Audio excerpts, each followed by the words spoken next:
इस कार्यक्रम के पुण्यार्जक परिवार हैं श्रीमती प्रमोद जैन धर्मपत्नी श्री राजकुमार जैन, पुत्र अनुज जैन दिल्ली, श्रीमती शिखा जैन धर्मपत्नी श्री ऋषभ जैन, पुत्र सिद्धार्थ जैन अरिहंत जैन ऑस्ट्रेलिया, श्रीमती नुपुर जैन धर्मपत्नी श्री कार्तिक रमन, पुत्री मायरा गुड़गांव।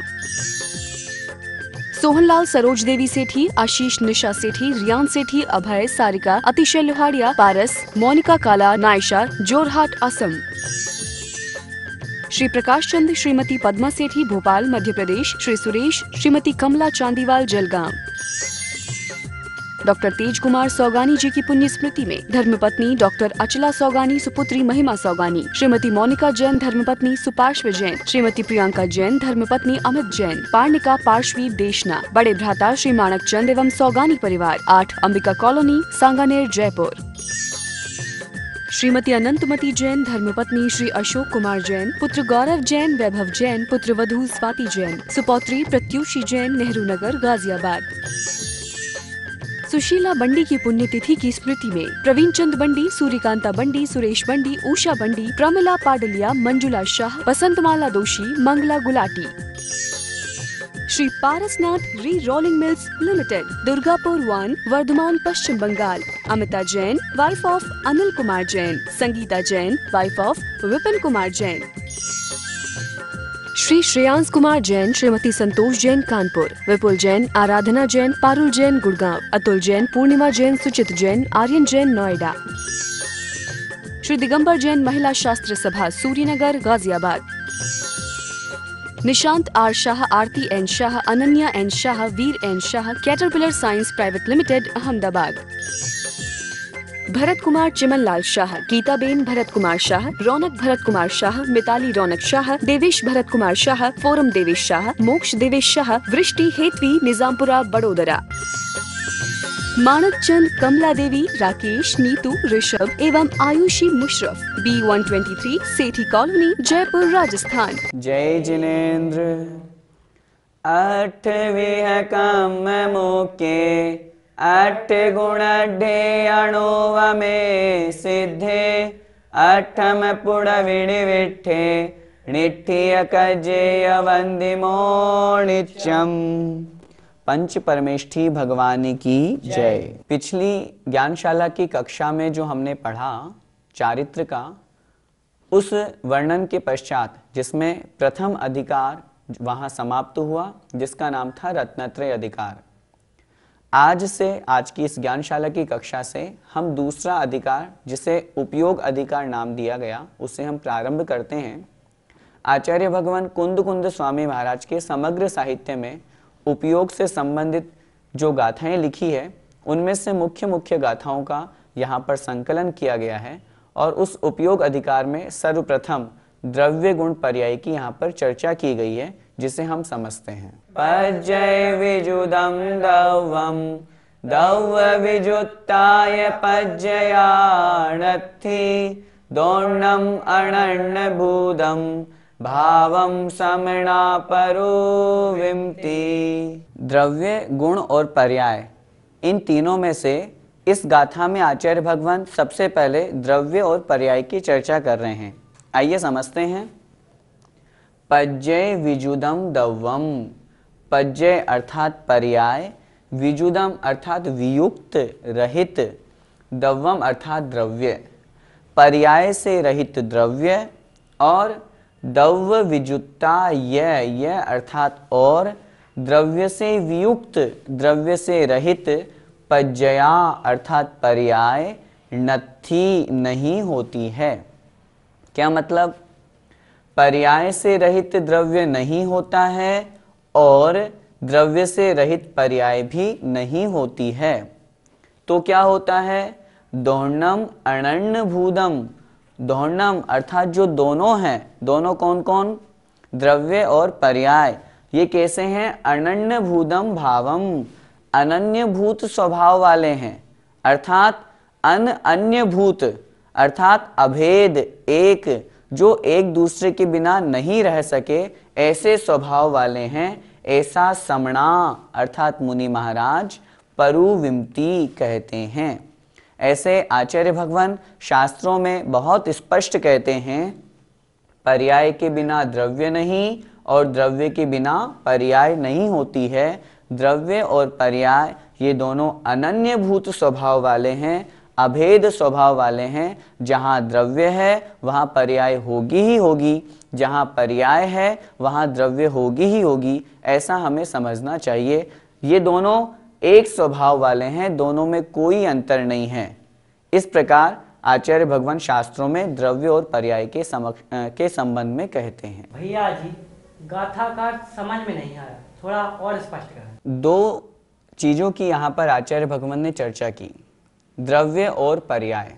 पहले हम समझें द्रव्य क्या है और पर्याय क्या है। द्रव्य किसे कहते हैं? आचार्य भगवान ने, उमा स्वामी महाराज ने तत्वार्थ सूत्र जी में सूत्र लिखा, उत्पाद व्यय द्रव्य युक्तम सत और सत द्रव्य लक्षणम। जो उत्पाद व्यय और द्रव्य से सहित होता है उसे ही द्रव्य कहते हैं। किसी भी वस्तु का जो अस्तित्वपना है वही उस वस्तु का उस समय वह जिस रूप में है, जिस अवस्था में है, वह उसकी पर्याय कहलाती है। हम उदाहरण से समझते हैं, जैसे एक सोना है, वह सोना जो है वो किसी न किसी पर्याय रूप में तो होगा ही होगा, या तो वह कंगन रूप में होगा या कुंडल रूप में होगा। तो जिस रूप में होगा, जिस अवस्था में होगा, वह कहलाएगी उसकी पर्याय, और वह जो सोना है वह है द्रव्य। बात चल रही है यहाँ पर कि द्रव्य के बिना पर्याय नहीं और पर्याय के बिना द्रव्य नहीं। क्या मतलब? जैसे आत्मा, हम जीव हैं, अभी हमारी कौन सी पर्याय? हम मनुष्य पर्याय में हैं। जैसे कोई नारकी जीव है तो उस आत्मा की, उस नारकी जीव की पर्याय कही जाएगी नारकी जीव, और वह जीव कहा जाएगा द्रव्य। तो द्रव्य हो और पर्याय नहीं हो, ऐसा कैसे हो सकता है? जैसे माना कि हमारी ये अंगुली, ये द्रव्य है, अभी इस पूरी हमने ऊपर उठा रखी है तो ये इस रूप पर्याय में है। जब हम ऐसा कर देंगे तो इसकी पर्याय दूसरी हो गई, फिर ऐसा कर देंगे तो इसकी पर्याय चेंज हो गई। क्या कभी ऐसा हो सकता है कि पर्याय तो बनी रहे लेकिन अंगुली नहीं हो?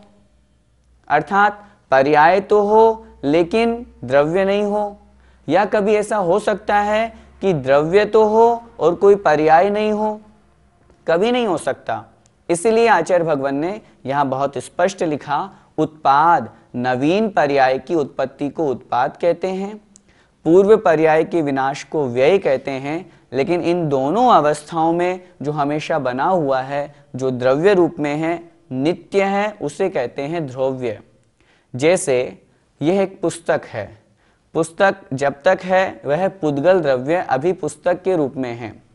साल, 6 महीने, 2 साल, 5 साल, 10 साल बाद जब इसकी अवस्था समाप्त हो जाएगी, गल जाएगी, माना कि इसको हमने अग्नि विसर्जित कर दिया, तो यह जो पुस्तक रूप पर्याय है यह परिवर्तित होकर के राख रूप पर्याय में परिणमित हो गई। द्रव्य तो यहाँ पर भी पुद्गल था, द्रव्य वहां पर भी पुद्गल है, लेकिन उसकी कोई ना कोई पर्याय रहेगी ही रहेगी। उस समय उसकी राख रूप पर्याय हो गई, अभी यह पुस्तक रूप पर्याय है। तो यहाँ इस गाथा में यही समझाया गया है कि कोई भी द्रव्य है तो उसकी कोई ना कोई पर्याय होगी ही होगी। पर्याय की परिभाषा आचार्य भगवान उमा स्वामी महाराज ने तत्वार्थ सूत्र के 5वें अध्याय में अंतिम 42वें सूत्र में लिखा, तद भावः परिणामः। तद मतलब वह जो द्रव्य है, उस द्रव्य का जो भाव है, वह जिस रूप में है, उसी का नाम है परिणाम अर्थात पर्याय।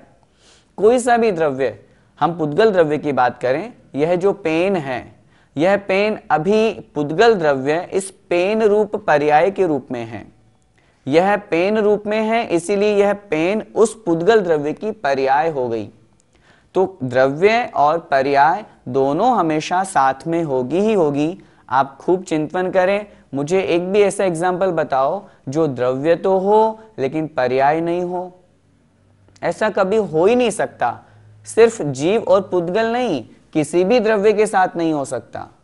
ऐसा भी नहीं हो सकता कि पर्याय तो हो और द्रव्य ही नहीं हो, कभी नहीं हो सकता। इसीलिए आचार्य भगवान यहां बहुत स्पष्ट कह रहे हैं, द्रव्य और पर्याय दोनों एक रूप हैं, दोनों एक दूसरे के बिना नहीं रह सकते।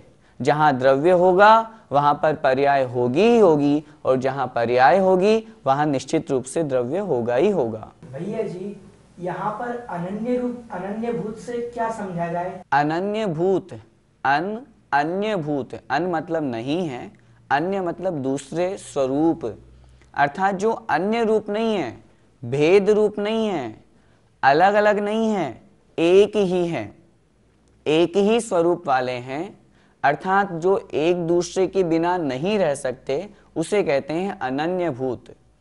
उदाहरण से हम समझें, जैसे गोरस, गोरस हो और उस गोरस के अंतर्गत जो आगे जाकर के दूध, दही, घी आदि जो उसकी पर्याय रूप परिणमन होने वाला है वो नहीं हो, और दूध, दही, घी आदि पर्याय रूप परिणमन हो और गोरस नहीं हो, क्या कभी ऐसा हो सकता है? समझें फिर से, गोरस हुआ द्रव्य और वह गोरस दूध है, दही रूप परिणमित हुआ, घी रूप परिणमित हुआ, यह कहलाए उसकी पर्याय। हम आपसे पूछना चाहते हैं, गोरस हो और उसमें घी दूध रूप पर्याय परिणमित नहीं हो, ऐसा नहीं हो सकता। द्रव्य है तो पर्याय होगी ही होगी। हम ये कहें ये घी तो है लेकिन गोरस नहीं है, ऐसा कैसे कह देंगे? पर्याय है तो वह उसका द्रव्य तो होगा ही होगा। गोरस द्रव्य है तभी तो वो घी रूप पर्याय में परिणमित हुआ। यदि द्रव्य नहीं होता तो फिर वह घी रूप पर्याय में कैसे परिणमित होता? इसीलिए द्रव्य और पर्याय दोनों एक रूप हैं, दोनों एक दूसरे के बिना नहीं रह सकते। जहां द्रव्य है वहां पर्याय होगी ही होगी। भैया जी, जो जीव मोक्ष को प्राप्त हो गए हैं उनकी कौन सी पर्याय मानी जाए? सिद्ध भगवान हैं, द्रव्य की अपेक्षा बात करें तो जीव द्रव्य तो है ही, अभी वो सिद्ध अवस्था में हैं तो वह सिद्ध अवस्था ही उनकी पर्याय है। अष्ट कर्मों को नष्ट करने के पश्चात जब वो सिद्धालय सिद्ध क्षेत्र में विराजमान हैं तो अगुरु लघु गुण जो शुद्ध द्रव्यों में परिणमन का निमित्त बनता है, उस रूप शुद्ध शुद्ध शुद्ध प्रति समय परिणमन तो बनेगा ही बनेगा, तभी तो द्रव्य है। द्रव्य की परिभाषा हमने पढ़ी, उत्पाद व्यय द्रव्य युक्तम सत, जिसमें उत्पाद भी हो, व्यय भी हो और द्रव्य नित्यता भी बनी रहे। तो उत्पाद और व्यय ये पर्याय की अपेक्षा से ही तो होगा। और जब पर्याय में परिणमन की बात करेंगे तो आचार्यों ने शास्त्रों में लिखा, शुद्ध द्रव्यों में अगुरु लघु नामक गुण होता है, उस गुण के निमित्त से षड्गुणी हानि षड्गुणी वृद्धि ये परिणमन प्रति समय चलता रहता है, और प्रति समय परिणमन चलने का नाम ही पर्याय है। तो उस अवस्था में भी उनकी वह पर्याय हमें समझनी चाहिए। जो सिद्ध भगवान पूर्व अवस्था में पद्मासन से मोक्ष को प्राप्त हुए, उनकी उस सिद्धालय में पद्मासन स्वरूप व्यंजन पर्याय है। जो खड्गासन से मोक्ष को प्राप्त हुए, उनकी वहां पर खड्गासन स्वरूप व्यंजन पर्याय है। तो पर्याय तो कोई ना कोई रहेगी ही रहेगी, बिना पर्याय के द्रव्य नहीं। यदि हम यह कहें कि नहीं कौन सी पर्याय माने, हमें तो नहीं समझ आ रही, या पर्याय ही नहीं होती होगी वहां, तो वो तो शुद्ध हो चुके, सिद्ध हो चुके, तो जब अगर हम पर्याय नहीं मानेंगे तो फिर उनके द्रव्यत्व पर भी प्रश्न चिन्ह उठेगा। फिर वो द्रव्य कौन से माने जाएं? उत्तर मिलेगा जीव द्रव्य माने जाएं। तो जब शुद्ध जीव द्रव्य हम मान रहे हैं तो फिर पर्याय तो माननी ही पड़ेगी, क्योंकि द्रव्य बिना पर्याय के होता ही नहीं। गुण पर्यायवत द्रव्यम, द्रव्य में गुण और पर्याय तो पाई ही जाती है, बिना पर्याय के द्रव्य होता ही नहीं है। द्रव्य और पर्याय इन दोनों की अनन्यता, इन दोनों की अभेदता को समझाने के पश्चात आचार्य भगवान कुंद कुंद स्वामी महाराज अब द्रव्य और गुण के बारे में समझा रहे हैं कि द्रव्य और गुण में क्या कोई अंतर है या वे भी अभेद रूप है। आइए समझते हैं। द्रव्येण विणाण गुणा गुणे ही द्रव्यम विणाण संभवति अवधिरितो भावो द्रव्य गुणाणम भवति तमहा। द्रव्येण विणाण गुणा, द्रव्येण अर्थात द्रव्य के, विणा अर्थात बिना, ण अर्थात नहीं होते हैं, गुणा अर्थात गुण। द्रव्य के बिना गुण नहीं होते हैं। गुणे ही द्रव्यम विना न संभवति, गुणे ही गुण भी जो हैं वो द्रव्यम विना द्रव्य के बिना, न संभवति अर्थात नहीं होते हैं। द्रव्य के बिना गुण नहीं होते हैं और गुण के बिना द्रव्य भी नहीं होता है। अव्यतिरिक्तो भावो, कैसे हैं ये द्रव्य और गुण? अव्यतिरिक्त भाव वाले हैं। अव्यतिरिक्तो अर्थात अव्यतिरिक्त, व्यतिरिक्त मतलब अलग अलग, जुदा जुदा, यहाँ लिख रहे हैं जुदा नहीं हैं, अर्थात द्रव्य और गुण ये अलग अलग नहीं हैं, ये दोनों एक ही हैं, ऐसे स्वभाव वाले होते हैं। द्रव्य गुणाणम हवदि तमहा, तमहा अर्थात इसलिए, इसलिए द्रव्य और गुण अव्यतिरिक्तो भावो हवदि, अव्यतिरिक्त स्वभाव वाले होते हैं। क्या मतलब, एक बार फिर से समझें। यहाँ बात कर रहे हैं हम द्रव्य की और गुण की। पहली पंक्ति में कहा द्रव्येण विणाण गुणा, अर्थात जो गुण है वो द्रव्य के बिना नहीं होते, जो गुण है वो किसी न किसी द्रव्य के आश्रय से होंगे ही होंगे। गुणे ही द्रव्यम विणाण संभवति, और जो द्रव्य है वो भी गुणों के बिना संभव नहीं, कोई न कोई द्रव्य है उसमें कोई न कोई गुण पाया ही जाएगा, यह नियम है। इसलिए तमहा, इसलिए द्रव्य गुणाणम, द्रव्य और गुण कैसे होते हैं? अव्यतिरिक्तो भावो, अव्यतिरिक्त स्वभाव वाले होते हैं। अव्यतिरिक्त अर्थात अभेद, एक रूप, अनन्य रूप, जिसमें कोई अंतर नहीं, अलग अलग नहीं है, जो एक ही हैं। द्रव्य है तो गुण भी होंगे, गुण है तो द्रव्य के आश्रय से होंगे ही होंगे। इस प्रकार द्रव्य और गुणों के बारे में हमें समझना चाहिए। भैया जी, गुण किसे कहते हैं, जरा इसके बारे में बताएं। गुण की बहुत अच्छी परिभाषा आचार्य भगवान उमा स्वामी महाराज ने तत्वार्थ सूत्र ग्रंथादिराज में कही। द्रव्याश्रया निर्गुणा गुणाः, गुण किसे कहते हैं? जो द्रव्य आश्रया, जो किसी न किसी द्रव्य के आश्रय से रहते हैं। निर्गुणा, जिसमें कोई दूसरा गुण नहीं पाया जाता, उसी का नाम है गुण। जैसे जीव का जो गुण है वह है ज्ञान दर्शन। क्या ज्ञान गुण में दर्शन गुण पाया जाता है? उत्तर मिलेगा नहीं। क्या दर्शन गुण में ज्ञान गुण पाया जाता है? उत्तर मिलेगा नहीं। यह जो ज्ञान और दर्शन गुण है ये जीव द्रव्य में है, तो जीव द्रव्य के आश्रय से रह रहे हैं। क्या कभी ऐसा हो सकता है कि ज्ञान दर्शन सामने आप अलग करके दिखा सकते हो कि ये गुण अलग और जीव द्रव्य अलग? ऐसा हो ही नहीं सकता। तो कहने का तात्पर्य, गुण जो किसी न किसी द्रव्य के आश्रय से होते हैं, जिसमें कोई दूसरा अन्य गुण नहीं पाया जाता, उसे ही गुण कहते हैं। यहाँ आचार्य भगवान द्रव्य और गुण की बात कर रहे हैं। ये दोनों अनन्य भूत हैं, एक ही स्वरूप वाले हैं। कैसे? जैसे क्या कभी ऐसा हो सकता है कि सोना तो हो, उसमें पीलापन तो हो, लेकिन सोना नहीं हो? स्वर्ण है तो पीत वर्ण उसका गुण हो गया, सोना हो गया द्रव्य, पीत वर्ण हो गया उसका गुण। क्या कभी ऐसा हो सकता है कि सोना तो हो और पीलापन नहीं हो, या कहीं पीलापन की जब हम बात करें तो वहां स्वर्णपना नहीं हो? क्या कभी ऐसा हो सकता है कि जीव द्रव्य हो और उसमें ज्ञान दर्शन गुण नहीं पाए जाते हो? एक दो उदाहरण बता दीजिए। चाहे वह एकेंद्रिय हो, चाहे पंचेंद्रिय हो, नारकी हो, मनुष्य हो, देव हो, तिर्यंच हो, किसी भी गति का जीव हो, कितने भी इंद्रिय जीव हो, चाहे वह निगोदिया भी क्यों ना हो, उसमें ज्ञान दर्शन गुण तो पाया ही जाएगा। क्यों पाया जाएगा? क्योंकि वह जीव द्रव्य है।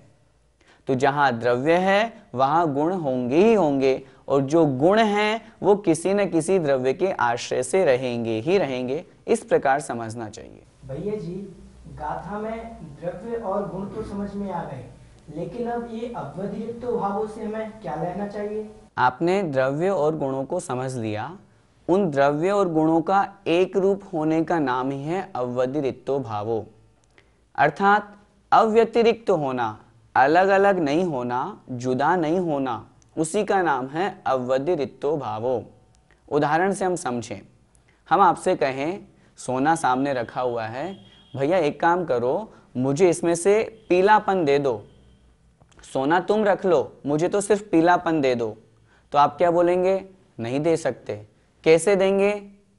दे ही नहीं सकते। यदि सोना है तो पीत वर्ण उसमें से अलग नहीं किया जा सकता। क्यों? क्योंकि वह उसके साथ में ही है, अलग अलग नहीं है, प्रत्येक अंश में है। उसको हम पीलापन को अलग कर ही नहीं सकते। जैसे चांदी रखी हुई है, हम आपसे कहें हमें चांदी नहीं चाहिए, हमें तो बस उसका सफेदपन जो श्वेत वर्ण है वो हमको दे दीजिए, उत्तर मिलेगा पूरी चांदी ले लो, दोनों चीजें आ जाएंगी। कहने का तात्पर्य है द्रव्य है और गुण है, दोनों एक साथ हैं, अलग अलग नहीं है। हम श्वेत वर्ण को और चांदी को अलग अलग दिखा नहीं सकते कि ये है श्वेत वर्ण और ये है चांदी और दोनों मिल गए, ऐसा नहीं होता है। हम जीव द्रव्य हैं, जीव द्रव्य में ज्ञान और दर्शन आदि, मुख्यतया अपन दो गुणों की चर्चा कर रहे हैं, ज्ञान दर्शन गुण की। ये ज्ञान दर्शन गुण प्रत्येक जीव द्रव्य में पाए जाता है। हम आपसे निवेदन करें, आप एक काम कीजिए, हमें ऐसे नहीं समझ में आ रहा, आप हमें ज्ञान दर्शन अलग बताइए और जीव अलग बताइए, क्या उत्तर मिलेगा? ऐसा कभी अलग हो ही नहीं सकता, कर ही नहीं सकते। इसलिए नहीं कर सकते क्योंकि ये दोनों एक रूप ही हैं, अलग अलग नहीं है। जो जीव है वह ज्ञान दर्शन रूप ही है और जो ज्ञान दर्शन है वह जीव रूप ही है। ऐसा भी नहीं है, जीव द्रव्य के असंख्यात प्रदेश होते हैं, तो कुछ प्रदेशों में ज्ञान गुण होगा, कुछ प्रदेशों में दर्शन गुण होगा, कुछ प्रदेशों में अन्य दूसरा गुण होगा। ऐसा भी नहीं होता, पूरे असंख्यात प्रदेशों में ज्ञान गुण है, दर्शन गुण है और अन्य भी गुण हैं।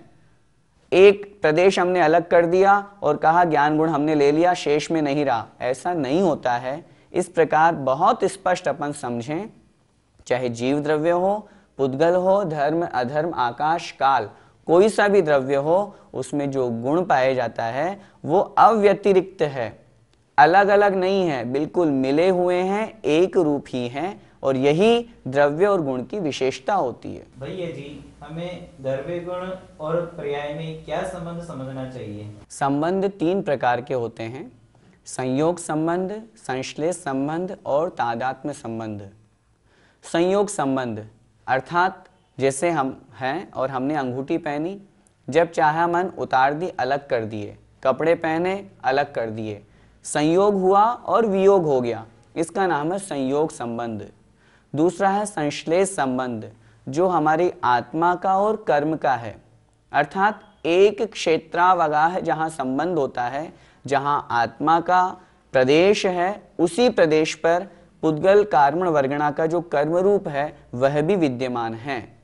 कर्म निर्जरा आदि के माध्यम से हमने उस कर्म को अलग किया तो वह आत्मा शुद्ध हो गई, लेकिन जब तक दोनों साथ में थे बिल्कुल एक क्षेत्रावगाह ही थे, यह कहलाया संश्लेष संबंध।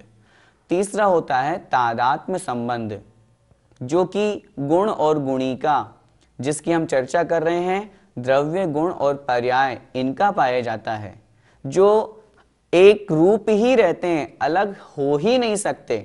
जैसे गुण और गुणी, हम बात करें गुण, ज्ञान दर्शन गुण, गुणी कौन? जो उन गुणों को धारण करने वाला है, अर्थात जीवात्मा। जय जिनेन्द्र। इस कार्यक्रम के पुण्यार्जक परिवार हैं श्रीमती प्रमोद जैन धर्मपत्नी श्री राजकुमार जैन, पुत्र अनुज जैन दिल्ली, श्रीमती शिखा जैन धर्मपत्नी श्री ऋषभ जैन, पुत्र सिद्धार्थ जैन अरिहंत जैन ऑस्ट्रेलिया, श्रीमती नुपुर जैन धर्मपत्नी श्री कार्तिक रमन, पुत्री मायरा गुड़गांव। सोहनलाल सरोज देवी सेठी, आशीष निशा सेठी, रियान सेठी, अभय, सारिका, अतिशय लोहाड़िया, पारस, मोनिका काला, नायशा, जोरहाट असम। श्री प्रकाश चंद, श्रीमती पद्मा सेठी भोपाल मध्य प्रदेश, श्री सुरेश, श्रीमती कमला चांदीवाल जलगांव। डॉक्टर तेज कुमार सौगानी जी की पुण्य स्मृति में धर्मपत्नी डॉक्टर अचला सौगानी, सुपुत्री महिमा सौगानी, श्रीमती मोनिका जैन धर्मपत्नी सुपार्श्व जैन, श्रीमती प्रियंका जैन धर्मपत्नी अमित जैन, पार्णिका पार्श्वी देशना, बड़े भ्राता श्री माणक चंद एवं सौगानी परिवार, 8 अंबिका कॉलोनी, सांगानेर, जयपुर। श्रीमती अनंतमती जैन धर्मपत्नी श्री अशोक कुमार जैन, पुत्र गौरव जैन, वैभव जैन, पुत्र वधू स्वाति जैन, सुपौत्री प्रत्युषी जैन, नेहरू नगर, गाजियाबाद। सुशीला बंडी की पुण्यतिथि की स्मृति में प्रवीण चंद बंडी, सूर्यकांता बंडी, सुरेश बंडी, उषा बंडी, प्रमिला पाडलिया, मंजुला शाह, बसंतमाला दोषी, Mangla Gulati. Shri Parasnath re rolling mills limited, Durgapur 1, Vardhaman, Paschim Bengal. Amita Jain, wife of Anil Kumar Jain. Sangeeta Jain, wife of Vipin Kumar Jain. Shri Shreyansh Kumar Jain, Shrimati Santosh Jain, Kanpur. Vipul Jain, Aradhana Jain, Parul Jain, Gurgaon. Atul Jain, Purnima Jain, Suchit Jain, Aryan Jain, Noida. Shri Digambar Jain, Mahila Shastra Sabha, Suryanagar, Ghaziabad. Nishant R Shah, Aarti N Shah, Ananya N Shah, Veer N Shah, caterpillar science private limited, Ahmedabad. Bharat Kumar Chimanlal Shah, Geetaben Bharat Kumar Shah, Raunak Bharat Kumar Shah, Mitali Raunak Shah, Devesh Bharat Kumar Shah, Foram Devesh Shah, Moksh Devesh Shah, वृष्टि हेतवी, निजामपुरा, बड़ोदरा। मानक चंद, कमला देवी, राकेश, नीतू, ऋषभ एवं आयुषी मुशरफ, B123, सेठी कॉलोनी, जयपुर, राजस्थान।